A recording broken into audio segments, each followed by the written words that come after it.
오늘 말씀은 하나님의 섭리에 순종하여 영생의 복을 받자라는 제목을 가지고 잠깐 하나님의 말씀을 상고하겠습니다. 사실은 오늘 기도회를 하려고 그랬는데 아무래도 말씀을 한 절 보고 기도회를 하는 게 좋을 것 같아서 말씀을 준비를 했습니다. 하나님의 섭리라는 것은 무엇인가 여러분들 잘 아시죠? 하나님께서는 경륜과 섭리가 있는데 경륜은 이제 하나님의 큰 뜻이고 섭리도 하나님의 뜻인데 같은 뜻이지만은 좀 의미는 조금 다르죠. 그래서 오늘은 하나님의 섭리에 순종해서 영생의 복을 받자라는 제목을 가지고 그 말씀을 잠깐 상고하겠습니다. 근데 우리 하나님은 어떤 자를 쓰시는가를 이 성경을 통해서 우리가 성경을 볼 때마다 유의해서 봐야 됩니다. 하나님은 과연 어떤 자를 쓰시는가, 어떤 자를 쓰셨을 때 하나님께서 원하시는 목적을 이루실 수 있는가를 우리가 거꾸로 생각을 해봐야 됩니다. 그래서 오늘 생각해 볼 그 대상은 놀랍게도 리브가입니다. 아브라함과 이삭과 야곱의 이게 계보를 이끌게 한 결정적인 역할을 한 그 여인이 리브가라는 이삭의 아내입니다. 왜 이런 생각을 해봤냐면은 성경에 보면은 아브라함과 이삭과 야곱의 자손이라 이렇게 나오잖아요. 그러니까 큰 대표적인 그 조상이잖아요. 믿음의 조상이잖아요. 거기에 야곱이 등장합니다. 그죠? 야곱이 등장하는데 하마터면 에서한테 그 자리를 잃을 뻔했어요. 야곱이. 그렇지만 하나님께서는 리브가라는 그 여인을 통해서 야곱의 계보를 이렇게 이어가게 하셨습니다. 그래서 오늘은 리브가에 대해서 좀 생각을 해보겠는데 아브라함이 이제 100세에 난 아들이 누구죠? 이삭이죠. 이삭이 조금 아까 말씀을 읽었듯이 이제 40세에 20절에 보면 40세에 리브가를 취했다. 그러니까 이삭이 40살 되던 해에 이 리브가와 결혼을 하게 됐고 그 다음에 이제 두 쌍둥이를 낳는 해가 몇 년이었어요? 80세에 낳았다 그랬죠. 그러니까 60세라 그랬죠. 60세, 20년이 걸린 거예요. 굉장히 많은 시간이 걸렸어요. 그동안은 참 고난의 시간이었겠죠. 자손이 없어서 이삭이 그렇게 하나님께 기도하고 아이를 잉태하지 못해서 너무나 고통스러운 시간이 우리가 생각했던 시간이 여기 20년이라면 이 당사자의 시간의 20년은 굉장히 길었을 것이라고 생각을 듭니다. 우리는 막상 결혼해서 1년, 2년 애가 없으면 상당히 초조하잖아요. 그렇죠? 근데 여기 거의 성경에 보니까 20년의 세월 동안에 기도하고 하나님께 간구하고 해서 두 쌍둥이를 잉태하게 되었죠. 근데 하나님께서 리브가를 이제 사용하시는 그 장면을 쭉 보면은 그 리브가는 하나님의 말씀을 깊이 그 마음속에 두었어요. 보면은 그 23절에 보면은 여호와께서 그에게 이르시되 두 국민이 내 태중에 있구나 두 민족이 내 복중에서 나누이리라 이렇게 나눠지는 거죠. 이 족속이 저 족속보다 강하겠고 큰 자는 어린 자를 섬기리라. 그 말씀을 리브가는 깊은 마음속에 새겼던 거예요. 그런데 보통 우리 상식으로는 어린 자가 여긴 작은 자라고 표현하고 어린 자라고 표현했는데 어린 자가 큰 자를 그러니까 동생이 형을 이렇게 섬기는 것이 마땅하죠. 세상의 법칙은 그런데 하나님께서는 유독 이삭과 리브가에게 말씀하시기를 큰 자가 어린 자를 섬기리라 이렇게 말씀하셨어요. 이것이 하나님의 섭리였어요. 하나님의 뜻이었어요. 그게 우리는 그렇게 쉽게 지나갈지 모르지만 하나님은 벌써 그것을 계획하고 계시고 태중에 잉태할 때부터 큰 자가 어린 자를 섬기리라는 그 말씀을 주셨어요. 그 말씀을 리브가는 마음에 깊이 새겼어요. 평생 새겼어요. 우리 태몽이라는 것 있죠? 태몽 꾸면은 평생 새기잖아요. 이것도 그런 것 같아요. 리브가도 하나님의 말씀이 그 영혼에 임했을 때 깊이 새긴 것 같아요. 하나님의 말씀을 깊이 새겨. 그 뜻이 무엇인가? 차츰차츰 살아가면서 이제 그것을 깨닫게 된 것 같아요. 리브가는 그 말씀이 왔을 때는 처음에는 무슨 말인지 몰랐을 거 아니에요. 그죠? 큰 자가 어린 자를 섬기리라. 이게 무슨 소리야? 나는 모르겠어. 그런데 계속 기도하고 이렇게 이제 잉태하고 하는 과정에서 하나님께서 그 섭리를 이제 깨닫게 하신 것 같아요. 그래서 그 하나님의 섭리를 리브가는 마음속에 깊이 간직하고 있었던 것 같아요. 그래서 하나님께서는 그 리브가를 택해서 아브라함과 이삭과 야곱의 그 계열을 그 가계를 쭉 이어가게 하셨던 거예요. 리브가를 통해서. 만약에 리브가가 없었다면 과연 어떻게 됐을까? 저는 생각을 잠깐 해봤는데, 에서가 그 유업을 장자의 유업을 입고 그렇게 되면 야곱은 어떻게 됐을까? 이렇게 생각을 해본 적이 있어요. 근데 성경은 분명히 아브라함과 이삭과 야곱의 하나님이라고 했거든요.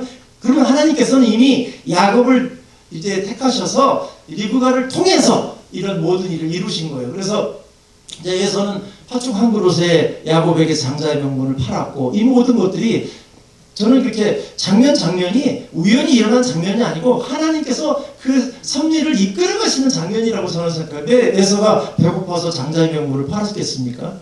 그 생각을 누가 넣어줬겠습니까? 마귀가요? 저는 그렇게 생각 안 하거든요. 하나님께서 큰 뜻을 이루기 위해서 모든 장면들을 엮어서 결국은 야곱을 아브라함과 이삭과 야곱의 하나님이라고 명칭할 수 있도록 그렇게 큰 뜻을 이루신 것 같아요. 그래서 남편이 이제 이 장면 그 뒤에도 쭉 보면은 남편이 이제 눈이 어둡고 그 다음에 이제 연로하셔서 돌아가실 때 이제 유언을 하기 위해서 이제 얘기를 했잖아요. 내가 나한테 이제 에서한테 좋은 음식을 만들어 주면, 사냥해서 좋은 음식을 만들어 주면은 너에게 축복하겠다. 근데 이 장면을 가만히 생각해 보면은 이삭은 에서를 장자로 그냥 하려고 했던 생각이 좀 많았던 것 같아요. 만약에 리브가처럼 큰 자가 어린 자를 섬기리라는 그 마음속에 하나님의 섭리를 깊이 마음속에 깨닫고 있었더라면 그런 말을 안 하셨을 것 같아요. 이삭이. 그렇지 않아요, 여러분? 이삭이 에서를 축복하겠다고 했어요. 그래, 그 말을 듣고 이제 리브가가 큰일 났어요. 이제 꾀를 낸 거죠.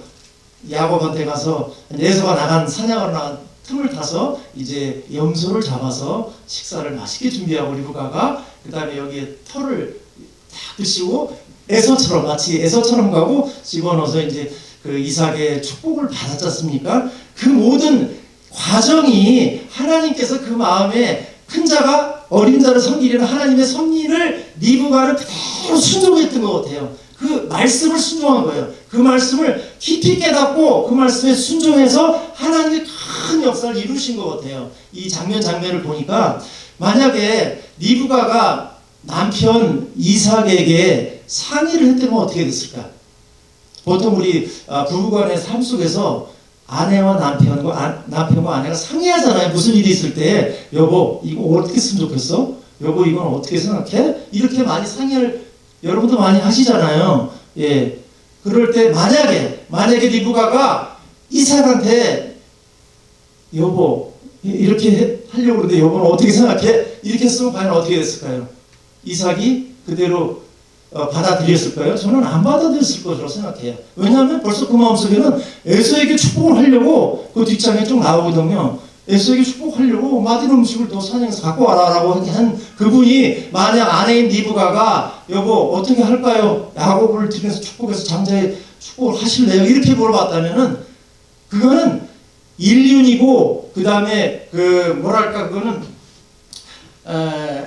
그런 경우는 하나의 윤리적이고 합법적이고 순리잖아요. 그거는 그 장자가 유업을 받는 게, 축복을 받는 게, 가업을 받는 게 당연하잖아요. 합법적이고, 그죠? 윤리적이고, 순리적이잖아요. 그것을 거부해서 리브가가 그걸 남편한테 제시했더라면 이 사건 또 하나님의 큰 섭리는 이루어지지 않았을 것 같아요.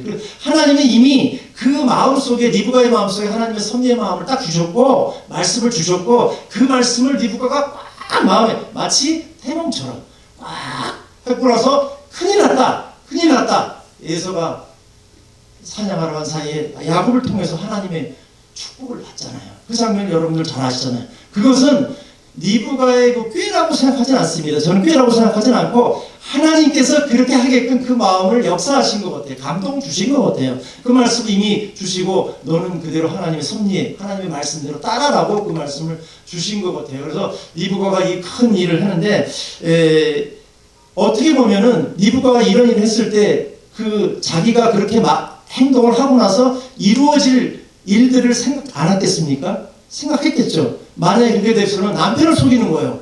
그 다음에 장자인 에서를 또 따돌리는 거예요.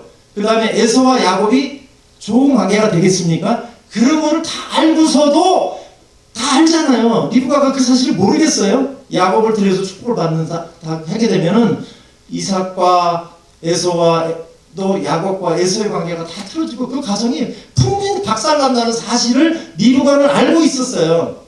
그렇지만은 그보다 더 중요한 거는 하나님의 섭리를 더 가슴속에 새겼던 거예요. 하나님의 말씀을 더 가슴속에 새겼던 거예요. 그 뜻을 이루고자 하는 그 감동, 성령의 감동이 있었던 거예요. 그래서 이 모든 것을 행했다고 생각을 합니다.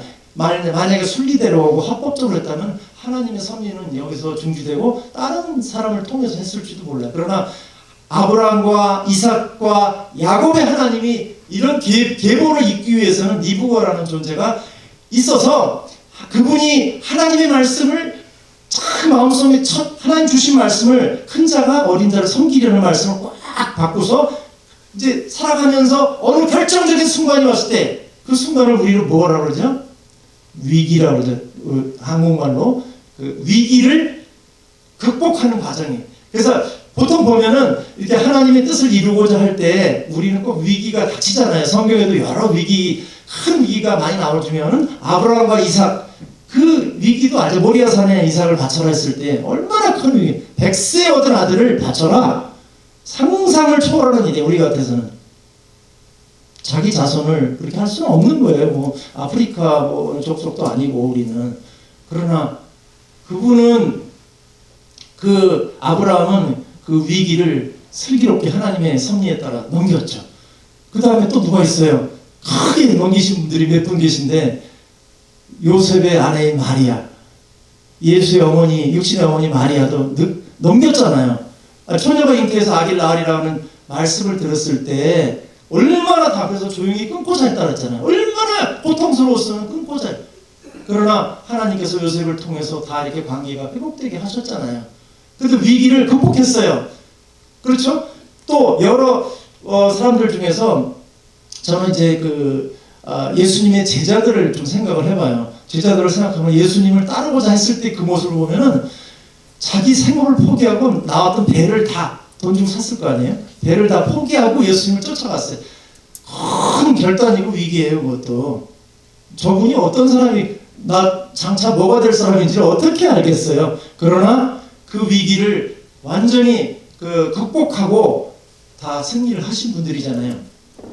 이와 같이 리브가는 하나님의 그 큰 섭리를 깨달아서 진짜 마음속 평생토록 삼고 있으면서 그것을 실행하신 것 같아요. 수행한 것 같아요. 그래서 하나님께서 하시고자 하는 일에 쓰임 받는 거예요. 그 리브가는 쓰임 받는 그런 우리 인간에게 쓰임 받는 그 철기대 철목이잖아요. 요런 철기 있으면 철목이 이렇게 있으면은 내가 여기 쓰임 받고 내가 내 일을 끝마치면 또 뭐 여기 박채광 안수집사님이 철목을 이어받았고 또 다음 철목은 유한기 안수집사님이 이어받았고 이런 식으로 하나님의 일은 계속 이렇게 지속적으로 그분의 일이 가는 거거든요.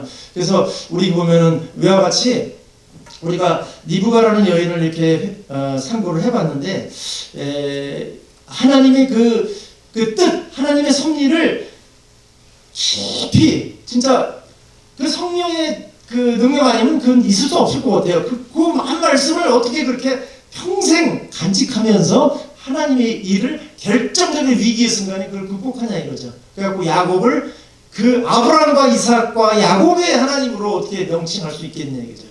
그것은 하나님의 큰 섭리에 절대적인 순종을 했다고 봅니다. 그래서 여러분도 우리가 살아가면서 많은 위기의 순간들이 있을 때 우리는 하나님의 뜻이 어디 있는가, 하나님의 섭리가 어디 있는가를 잘 생각해 봐야 돼요. 우리가 벽에 부딪힐 때도 많죠. 살면서. 그렇죠. 그 다음에 고민하고 어떻게 해야 될지를 모르고 이럴 때도 너무나 많은데 그럴 때마다 우리가 항상 하나님의 섭리가 어디 있는가, 뜻이 있는가를 생각을 해야 돼요. 그래서 나의 뜻과는 좀 다르더라도 하나님의 뜻을 따라간다면 분명히 하나님께서는 영생의 복을 우리 모두에게 주실 겁니다. 성경은 그렇게 약속했잖아요. 그렇죠? 그래서 보면은 마태복음 16장 24절에도 보면은 아무든지 나를 따라오려거든 자기를 부인하고 자기 십자가를 지고 나를 좇을 거니라고 말씀했거든요. 우리 모두에게는 우리 모두의 십자가 있어요. 그렇죠. 여러분들 각 장로님, 장모님 십자가 있고 집사님, 권사님이 자기 십자가가 있는데 그 십자가라는 거는 사실 고통의 상징이거든요. 그 위기 때마다 십자가를 보고 이제 뭐 장로교에서는 십자가를 보고 그러는데 그 십자가의 그 의미는 상당히 고통스러운 의미예요. 저는 그렇게 생각을 합니다. 자기 십자가를 진다는 거는 어떤 위기 상황이 왔을 때 이것을 극복하고 났을 때 하나님께서는 그 영혼을 쓰시는 거예요. 거기에 쓰러지면 하나님께서는 그냥 쓰시지 않으시거든요. 그래서 우리가 어떤 위기가 닥쳤을 때마다 하나님의 뜻이 어디인가를 깊이 생각하고 그것은 하나님의 뜻을 알 수 있는 방법은 성경을 통해서만 알 수 있고 많은 하나님과의 교제, 즉 기도를 통해서만 알 수가 있거든요. 하나님께서 성령으로 계속 감동을 주시거든요. 그래서 뜻이 어디 있는가를 항상 생각해서 위기를 정면 돌파하는 저와 여러분이 됐으면 좋겠습니다. 이 리브가처럼 우리도 하나님께 쓰임받고 싶지 않으세요? 여러분들도 우리 개혁의 성도 이렇게 일꾼들로서 각자의 십자가를 지고 가고 있는 거예요. 그때마다 하나님께서 뜻이 어딘가를 잘 이렇게 말씀하시고 그것은 말씀과 기도로 하나님의 뜻을 비춰봐야 돼요. 거울처럼 비춰봤을 때 하나님께서는 그 방향을 제시를 해줄 겁니다. 좌절하지 마세요. 슬퍼하지 말고 이길 수 있습니다. 이 위기를 극복할 수 있으니까 우리도 개혁교회도 이제 얼마 안 있으면 또 좋은 일이 있을 거니까 하나님께서 큰 섭리를 갖고 계셔요. 그렇지 않으면 이 일을 하나님께서 시작하지 않으셨죠. 그러니까 우리 모두도 위기를 극복할 수 있도록 자기 십자가를 지고 각각 십자가를 지고 가는 거예요. 권사의 십자가를 지고 집사의 십자가를 장모의 십자가를 지고 가는 거예요. 갔을 때 하나님의 큰 섭리는 성경과 기도를 통해서 그 섭리를 깨달아 거기에 순종했을 때 우리에게는 뭐가 있어요? 찬란한 영광이 존재합니다. 아멘. 예, 우리 모두가 그날을까지 끝까지 싸워 이기시는 저와 여러분이 됐으면 좋겠습니다.